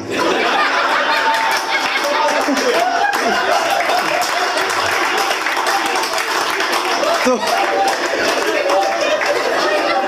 ये बताओ इसे कब तक जोतोगे यार। 70-80 साल से खेत ही जोत रहा है। मेरे दादा ने जोता, फिर पिताजी ने जोता, मुझे काम पे लगा दिया। वो अंग्रेजी तो मतलब देखिए, हिंदुस्तान और पाकिस्तान ने, खास तौर पर कराची ने, लाहौर ने, लालू खेत ने, बिहार ने, उत्तर प्रदेश ने, हम लोगों ने जो अंग्रेजों से बदला लिया वो कोई ले नहीं सकता। अंग्रेजों ने 200 साल हमारी जबानों को खराब बोल के जो उनकी बेइज्जती की है, हम पिछले 64 साल से उनकी जबान के साथ कर रहे हैं। ऐसी अंग्रेजी बोलते हैं कि ऑक्सफोर्ड वाले नाला ढूंढते हैं किधर कूद के मरे। अभी मैं एक चौधरी साहब के यहाँ गया था तो उनकी पत्नी ने मुझसे कहा कि कुमार साहब चाय पियेंगे क्या। मैंने कहा नहीं भाभी जी मुझे एसिडिटी है। बोले मेरे मोबाइल से कर लो। मैंने कहा एसिडिटी एसटीडी थोड़ी है। बोले कोई बात नहीं, रिंगटोन तो एक जैसी जाती है, इसमें क्या। अच्छा वो सामने अबू सलेम दिखाई दिया टीवी पे, तो भाभी बोली बहुत खूंखार है। अरे मैंने कहा इनकी जनरल नॉलेज अच्छी है। मैंने आप जानती है इसे। बोले मैं सबको जानती हूँ, अंडरवियर का आदमी है। मैंने अंडरवर्ल्ड की ऐसी बेइज्जती पहली बार देखी। दाऊद को पता चल जाए तो वो खुद तिहाड़ में जमा हो जाए कि जहाँ भाभी भेज रही है वहां तिहाड़ ही ठीक है कम से कम। तो अंग्रेजी का तो हमने वो दुर्गत की है। मतलब अब किसी भी जाट के घर में चले जाइए, चौधरी के यहाँ चले जाइए, वो शादी में यही कह रहा होता है बैरे से, देखिए भाई लेडियों ने खा लिया हो तो जेंटों को खिलाओ। ये मात्रा चढ़ा के बताओ आपको। पंजाबी के घर जाइए, वो बच्चा रोता हो तो पंजाबी से पूछे भाभी क्यों होया। बोले पता नहीं ना, स्लिप दा ना ईट दा, बस विपदा ही विपदा है। वो ऐसी ऐसी बोलता है वहां मामला। हमारे यहाँ तो शरीर के अंग पढ़ाए जाते हैं ना। प्राइमरी स्कूल में आप जाइए, सरकारी स्कूल में ऐसे ऐसे अंग पढ़ाए जा रहे हैं ना। डॉक्टर्स बैठे हैं इस महफिल में। लंदन स्कूल ऑफ मेडिसिन ढूंढ रहा है कि कहाँ लगे हुए हैं। MOUTH माउथ, माउथ माने थूथड़ा,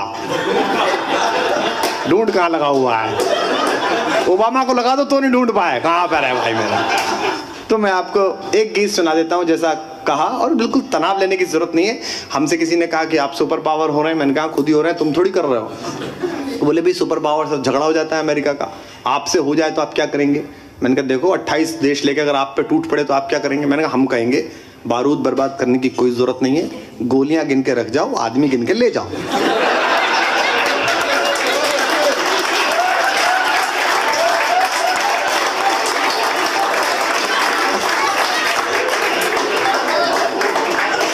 अपन अगली साल दोबारा बना देंगे। इसमें तो एक्सपर्टीज हजारों साल पुरानी है हमारी, इसमें क्या प्रॉब्लम है। झगड़ा वगड़ा मैं बता रहा हूँ आपको, अमेरिका का सबसे जंग हो सकती है, पाकिस्तान और हिंदुस्तान से बिल्कुल नहीं हो सकती। किसी ने मुझसे कहा क्यों नहीं हो सकती। मैंने कहा देखो इन दोनों मुल्कों ने 60-70 मुल्कों से उधार ले रखा है। अगर वो इन पे हमला करेगा तो बचे हुए 78 उस पे हमला करेंगे।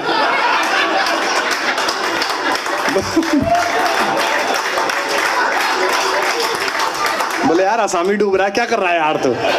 तो अपने को तो केवल ये काम करना है, जो 150-200 मुल्क बच गए उनसे और ले लो बस थोड़ा।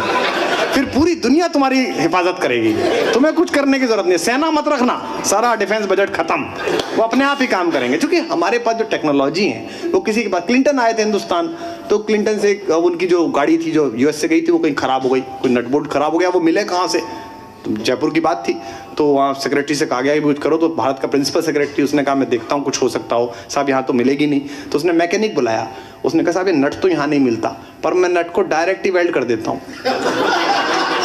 उसने कर दिया, गाड़ी चल दी। तो अमेरिकन सेक्रेटरी ने पूछा कि आपने क्या करा, बोले जी करा कुछ जुगाड़। तो उसको समझ में आया कि उसने क्लिंटन से बताया कि दे हैव डन सम जुगाड़, they have a wonderful technology जुगाड़। अब उसके क्रू में एक सज्जन आए, उनको ऐसी बीमारी हो गई, इस पे दवा काम नहीं कर रही, तो उसने फिर कहा कि यार इनका कुछ इलाज करो, बोले करता हूँ कुछ जुगाड़। तो एक वो मौलवी बुला लिया, ओझा, उसने 3-4 बार फूं फां करी, वो ठीक हो गया। बोले ये कैसे ठीक हुआ, बोले जी कोई जुगाड़ किया हमने। तो चलते समय क्लिंटन ने हिंदुस्तान के प्राइम मिनिस्टर से पूछा कि बोले साहब बाकी सब तो ठीक है, हम आपसे जितने भी हमारे आर्थिक प्रतिबंध है वो भी हटा लेते हैं, कुछ और ट्रीटी भी आपसे कर लेते हैं, पर थोड़ा ये करिए जो आपके पास जुगाड़ टेक्नोलॉजी है ये हमें दे दीजिए। हिंदुस्तान के प्राइम मिनिस्टर ने कहा कि कुछ भी ले लो और प्रतिबंध लगाओ, ये टेक्नोलॉजी नहीं देंगे, क्योंकि इसके सहारे तो हमारी सरकार चल रही है, ये तुम्हें दे देंगे तो हम कहाँ जाएंगे। तो ये जो हमने चीजें हासिल की हैं, इन पर गर्व अनुभव शुरू करिए, इन पर बिल्कुल लज्जित मत होइए आप, ये तो हमने बड़ी मुश्किल से हासिल की। एक तो क्या है, हम लोग डिप्रेस बहुत करते हैं, वो ताजमहल दिखाने गए उनको, बोले ये क्या है ताजमहल, कितने साल में बना, बोले 19 साल में। तो अमेरिकन प्रतिनिधिमंडल ने कह दिया यू लेजी गाइस, बहुत 19 साल 19 ईयर्स, हम लोग तो इसे 2 साल में बना देते। फिर वो लाल किला दिखाया उन्हें, बोले ये कितने साल बना, बोले 16 साल, लेजी गाइस, 1 साल में बना देते हम।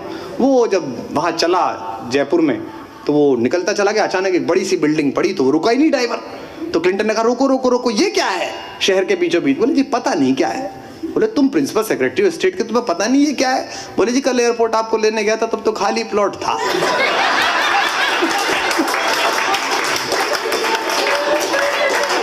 अब बता कितनी जल्दी बनाता। तो ये जो है ये हिंदुस्तान की अलग, हमारे इलाकों की अलग खुशबू है जिन्हें सुरक्षित रखना चाहिए। मैं एक गीत सुनाता हूँ आपको, एक्सपीरियंस का गीत है, अनुभव का गीत है, हिंदी का गीत है, सुनिएगा। इतनी दुनिया, इतने समंदर पार करके आप यहाँ आए हैं और यहाँ आप अपने कारोबार, अपने काम में जमे हैं, घर बनाए हैं, मकान बनाए हैं, तो आपने क्या अनुभव किया होगा। जब पहली बार आए होंगे, ताया का लड़का यहाँ पर है, फूफी का लड़का है, उसके चक्कर में आए, बाद में उसी ने नहीं पहचाना कि तू है कि नहीं है, तो बड़ी दिक्कतें सामने आई। तो आपने जो दिया, मैंने जो दिया हिंदुस्तान में, मुशायरे कवि सम्मेलन जो 100 रुपये से शुरू हुए थे, उनको मैं 10 लाख 5 लाख तक लेकर गया। बड़ी मुश्किल मेहनत थी वो, हजारों लाखों की भीड़ तक पहुंचे। मैं गीत सुनाता हूँ, सुनेगा। कि इतनी रंग बिरंगी ही दुनिया, इतनी रंग बिरंगी ही दुनिया, 2 आंखों में कैसे आए। मुश्किल काम है गीत सुनाना, उससे ज्यादा सुनना काम मुश्किल, उस गीत को सुनना है। एक मुश्किल काम आप करिए, एक मैं करता हूं। कि इतनी रंग बिरंगी ही दुनिया, 2 आंखों में कैसे आए। हमसे पूछो इतने अनुभव, एक कंठ से कैसे गाए। मैंने कोशिश की, आपने नहीं की, एक बार फिर कोशिश करता हूं। कि इतनी, हाँ कई लोग सप्लीमेंट्री से भी तो पास हुए होंगे ना। कि इतनी रंग बिरंगी ही दुनिया, या हो सकता है सही ना पढ़ाओ। बरेली के मुशायरे में एक नौजवान लड़के ने एक मिसरा पढ़ा, तो सामने बैठे मौलवी साहब ने कहा मियाँ जरा दोबारा, मुकर्रर। उसने दोबारा पढ़ा, मियाँ जरा दोबारा। तो 7वीं बार बोला जी ज्यादा पसंद आ गया क्या। बोले नहीं, जब तक तलफ्फुज ठीक नहीं करोगे पढ़ते रहो। तो इतनी रंग बिरंगी ही दुनिया, 2 आंखों में कैसे आए। हमसे पूछो इतने अनुभव, एक कंठ से कैसे गाए। इतनी रंग बिरंगी ही दुनिया। 4 लाइनों में आपको, हर लाइन में एक आदमी का चेहरा याद आएगा, अपने पड़ोसी का, साथी का, रिश्तेदार का याद आ जाए तो बस वहां कर दीजिएगा, मुझे समझेगा कि आप भी उसी तरह से जिए हैं। इतनी रंग बिरंगी ही दुनिया। सुनिए कि ऐसे उजले लोग मिले जो, आप सबकी दुआएं चाहता हूं भाभियों की, कि ऐसे उजले लोग मिले जो अंदर से बेहद काले थे। ऐसे उजले लोग मिले जो अंदर से बेहद काले थे, ऐसे चतुर मिले जो मन से सहज सरल भोले भाले थे, ऐसे धनी मिले जो कंगालों से भी ज्यादा रीते थे। दाद चाहिए आपकी 50 रुपए से गुणा करने वाले पानी की बोतल में, कि ऐसे धनी मिले जो कंगालों से भी ज्यादा रीते थे, ऐसे मिले फकीर जो सोने के घट में पानी पीते थे, ऐसे मिले फकीर जो सोने के घट में पानी पीते थे।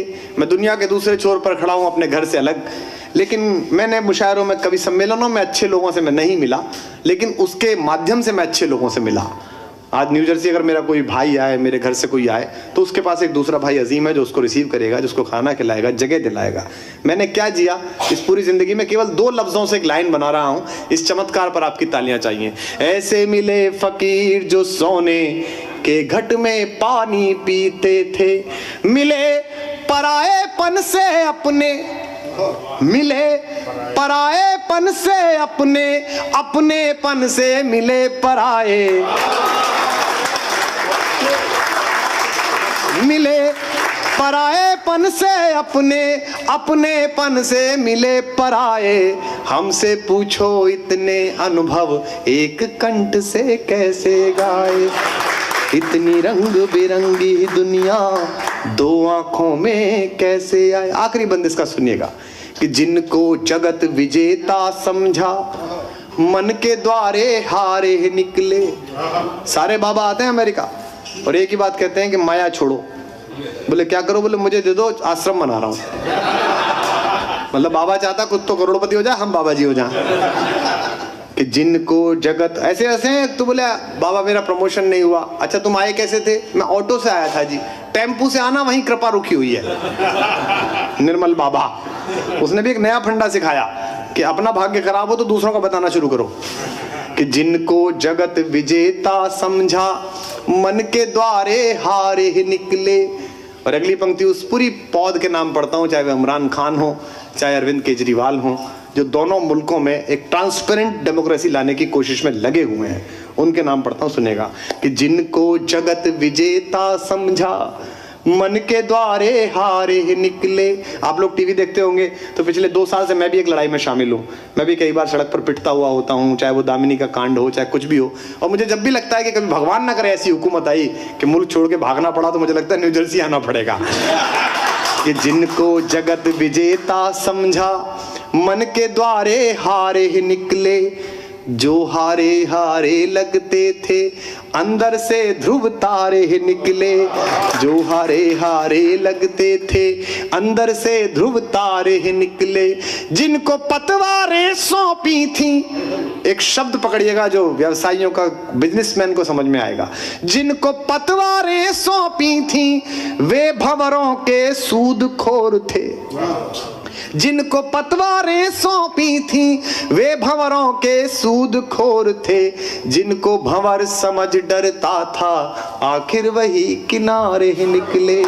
जिनको भंवर समझ डरता था आखिर वही किनारे ही निकले। वे मंजिल तक क्या पहुंचेंगे। आखिरी लाइन सुनाता हूँ, मैं काफी सुना चुका हूँ, लेकिन अगर आप कहेंगे तो कुछ एक सुना दूंगा, सुनिएगा। वे मंजिल तक क्या पहुंचेंगे, वे मंजिल तक कैसे पहुंचे, जिनको खुद रास्ता भटकाए। हमसे पूछो इतने अनुभव एक कंठ से कैसे गाए। इतनी रंग बिरंगी दुनिया 2 आंखों में कैसे आए। बहुत मैं सुना चुका हूँ हालांकि, लेकिन फिर भी आप जिस तरह बैठे हैं, मैं एक गीत और सुनाता हूँ। इनको परेशानी हो रही है, हो गया। मैं एक गीत अगर आप कहें तो और सुनाता हूँ, चलते चलते आकर सुनिएगा, निवेदन करता हूँ। आप बताते रहे ना कितना सुनाना है। हमारे एक शायर ने इतनी लंबी कविता सुनाई कि सामने बैठा हुआ जो चीफ गेस्ट था वो चला गया, वो चली बसा। जब उस पर मुकदमा चला तो जज साहब ने कहा, अरे कमबख्त शायर, तेरी इतनी लंबी शायरी से इतना महत्वपूर्ण आदमी, इतना इंपॉर्टेंट आदमी मर गया, तुझे सजाए मौत दी जाती है, तेरी कोई आखिरी ख्वाहिश हो तो बता। तो वो शायर बोला, जज साहब वही वाली शायरी मैं आपको सुनाना चाहता हूँ। तो आप बता देना मुझे कि कितना सुनाना है, मेरा कुछ पता नहीं रहता है। हमारे यहाँ कवि हैं, उन्होंने तो इतना लंबा सुनाया, मैंने उनसे कहा भाई साहब इतनी हद हो गई, कम से कम आप। बोले यार माफ करना, आज घड़ी नहीं थी मेरे हाथ में। मैंने कहा कोई बात नहीं, पीछे कैलेंडर तो था यार, कम से कम उसकी तो शर्म करते। तो मैं आखिर में एक गीत सुनाता हूँ। ये बड़ी ऐसे वक्त का गीत है जब बड़ी मायूसी थी जिंदगी में, लेकिन वो अंधेरे ही उजालों की तरफ आपको लेके आते हैं। इसमें 3 दृश्य हैं, क्योंकि इस महफिल में कुछ हमारे दोस्त ऐसे हैं जिन्होंने बहुत सारी कविताएं सुनी है, और ये मेरा दावा रहता है, आपसे भी मैंने किया था। जब मैंने पहली निजामत उज्जैन में की, 15,000 लोग थे, तो रास्ते में मुझको फरश शहजाद साहब ने कहा कि मियाँ आपको सुना बहुत अच्छा लगा, निजामत आपकी बहुत अच्छी थी, पहले मुशायरे में तो सबकी अच्छी होती है। मतलब इनका कहना ये था यही जुमले तुम अगले दिन बोलोगे। तो मैंने इनसे वादा किया कि आप बेफिक्र रहिए, तीनों मुशायरे में आप यही कहेंगे। मैं हर बार कोई नई बात बोलूंगा, और मैंने कोशिश की और उन्होंने इसकी तायद भी की। तो मैं हर बार कोशिश करता हूँ कि हर महफिल में ऐसा सुना दूं जो पहले ना सुना हो बाकी साथियों ने, चाहे 4 ही लोग हों। एक गीत सुनाता हूँ, वो उस वक्त का गीत है जब बड़ा डिप्रेशन था, लाइफ में बड़ा टर्मोइल था। चूंकि जो एक शेर है कि गुजरे हैं इश्क नाम के दोस्त एक बुजुर्ग, गुजरे हैं इश्क नाम के दोस्त एक बुजुर्ग, हम लोग भी बर्बाद उसी सिलसिले में हैं। तो मैं ये गीत सुना रहा हूं, सुनेगा। कि हार गया तन मन पुकार कर तुम्हें, हार गया तन मन पुकार कर तुम्हें, कितने काकी हैं प्यार कर तुम्हें। अकेले पढ़ रहा हूं, अब आपकी दाद चाहता हूं। कि हार गया तन मन पुकार कर तुम्हें, कितने काकी हैं प्यार कर तुम्हें, हार गया तन मन रे हार गया रे। अब इसमें 3 दृश्य हैं, 3 सीन है। पहला सीन देखिए कि जिस पल हल्दी लेपी होगी तन पर माने, जिस पल सखियों ने सौंपी होंगी सौगातें। जरा मन से सुनिएगा, हिंदुस्तान में तो ऐसे ही होता है, बल तय थोड़ी हो पाती है बात। गली के मोड़ पे बैठे रहते हैं, वहीं से गुजरती रहती है, वो नीली वाली तेरी पीली वाली मेरी, उसको पता ही नहीं चलता जिंदगी भर की रजिस्ट्री हो गई मेरी। हाँ, वहीं बैठे बैठे 6 महीने दर्शन में बीत गए, प्रदर्शन का टाइम ही नहीं मिला। फिर एक दिन उसका बाप आके कह देता है गुड्डी की शादी है, सब भाइयों को काम करना है। और अपन उसी लिफाफे में कन्यादान देके आते हैं जो प्रेम पत्र देने के लिए लेके आए थे। अच्छा, वही लड़की शादी के 15 साल बाद रेडीमेड की दुकान पे मिले तो बच्चे से कहती है बेटा मामा जी से नमस्ते करो, और अपन भी उसका गाल खींचते हैं, बहुत क्यूट है, तुम पर गया है। मैंने कहा जिसका छूना था उसका छू नहीं पाया, बच्चे का खींच रहे हो पकड़ के फाल। तो आप उसी तरह से सुनिएगा, निवेदन करता कि हार। मैं ज्यादा देर तनकीद भाई, ज्यादा देर मैं सीरियस नहीं रह सकता। एक दिन मेरी बीवी ने मुझसे कहा कि लाइफ में कभी सीरियस भी हुए हो? तो मैंने अपनी बच्ची को आवाज दी, मैंने कहा ये क्या है? तो उसने हाथ जोड़ लिया, बोले ये नहीं सुधर सकता। कि हार गया तन मन पुकार कर तुम्हें, कितने काकी हैं प्यार कर तुम्हें, हार गया तन मन रे हार गया रे। बंद सुनिएगा कि जिस पल हल्दी लेपी होगी तन पर माने, जिस पल सखियों ने सौंपी होंगी सौगातें, ढोलक की थापों में घुंघरू की रुनझुन में घुल कर फैली होंगी घर में प्यारी बातें, उस पल मीठी सी धुन सूने कमरे में सुन। सबकी दाद मांगता हूं। उस पल मीठी सी धुन सूने कमरे में सुन, रोए मन चौसर पर हार कर तुम्हें, कितने काकी है प्यार कर तुम्हें, हार गया तन मन रे हार गया रे। मोहब्बत में एक तीसरा करेक्टर होता है, उस करेक्टर को पढ़ता हूं। 3 बंदे, दूसरा बंद सुनिए। कि कल तक जो हमको तुमको मिलवा देती थी, सुनिएगा, कि कल तक जो हमको तुमको मिलवा देती थी, उन सखियों के प्रश्नों ने टोका तो होगा। कल तक जो हमको, हमारे हिंदुओं में जब शादी होती है तो पंडित जी हाथ पर हाथ रखकर गंगा जल लेकर एक कसम खिलवाते हैं। अब दृश्य देखिएगा कि कल तक जो हमको तुमको मिलवा देती थी, उन सखियों के प्रश्नों ने टोका तो होगा। साजन की अंजुरी पर अंजुरी कापी होगी, मेरी सुधियों ने रास्ता रोका तो होगा। साजन की अंजुरी पर अंजुरी कापी होगी, मेरी सुधियों ने रास्ता रोका तो होगा। उस पल सोचा मन में, आगे अब जीवन में, सोचते समय होता नहीं है। उस पल सोचा मन में, आगे अब जीवन में, जी लेंगे हंसकर बिसार कर तुम्हें, कितने एकाकी हैं प्यार कर तुम्हें। हार गया तन मन रे, हार गया रे। आखिरी बंद सुना रहा हूं और आखिरी पंक्तियां इस महफिल की, इस नशिस्त की सुनिएगा, निवेदन करता हूं कि हार गया रे, हार गया तन मन पुकार कर तुम्हें, कितने एकाकी हैं प्यार कर तुम्हें। आखिरी बंद सुनिएगा, निवेदन करता हूं कि कल तक जिन गीतों को तुम अपना कहती थी, कल तक जिन, जॉन एलिया ने कहा कि यूं तो अपने कासिदाने दिल के पास, यूं तो अपने कासिदाने दिल के पास, जाने किस किस के लिए पैगाम हैं, जो लिखे जाते रहे औरों के नाम, मेरे वो खत भी तुम्हारे नाम है। कि कल तक जिंदगी, और ये लाइव है ऐसा, मैंने एमए में पढ़ता था तो एक छत पर एक शाम को महफिल सी थी उनके घर पर, तो मैंने 17-18 गीत सुनाए और नीचे आते वक्त मैंने पूछा गीत कैसे लगे, तो बड़े शौकी से कहा कि ये सब तो मेरे थे, अपना कुछ लिखा हो तो सुनाओ। और मेरी बदनसीबी देखिए कि मैं आज तक अपना एक गीत ना लिख पाया। तब मैं लाइन सुना रहा हूं कि कल तक जिन गीतों को तुम अपना कहती थी, अखबारों में पढ़कर कैसा लगता होगा। दाद मिले आप सबकी। आखिरी बंद पढ़ रहा हूं कि कल तक जिन गीतों को तुम अपना कहती थी, अखबारों में पढ़कर कैसा लगता होगा। सावन की रातों में, साजन की बाहों में, तन तो सोता होगा पर मन जगता होगा। सावन की रातों में, साजन की बाहों में, तन तो सोता होगा पर मन जगता होगा। उस पल के जीने में, आंसू पी लेने में, आखिरी लाइन सुनिए, उस पल के जीने में, आंसू पी लेने में, मरते हैं मन ही मन मार कर तुम्हें, कितने एकाकी हैं प्यार कर तुम्हें। हार गया तन मन रे, हार गया। बहुत बहुत शुक्रिया, बहुत बहुत धन्यवाद, थैंक यू।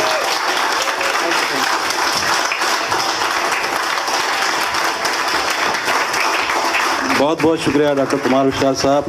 और डॉक्टर कुमार विश्वास साहब की सीडी बाहर रखी हुई है, अगर किसी रात को चाहिए तो बाहर सेल पे है। और मैं बहुत बहुत शुक्रिया करता हूँ फरहत भाई का। और खुर्रम साहब हमारे आज कुछ 2 लफ्ज़ करना चाहते हैं, आइए प्लीज़। आप बहुत बेचैन हैं, आप आइए प्लीज़। अच्छा भाई, मुस्कान भाई ज़रा आप इधर आएँ, और भाई साहब आप ज़रा इधर आएँ। मैं मेरी शुरुआत करूँगा आप दोनों को बाजू बाजू रखकर, और जितनी भी थोड़ी बहुत कह सकूँ कह दूँगा। बाई तरफ बीवी खड़ी की जाती है। हाँ हाँ। हमारी और तुम्हारी दोस्ती आसान रखते हैं, क्या बात है।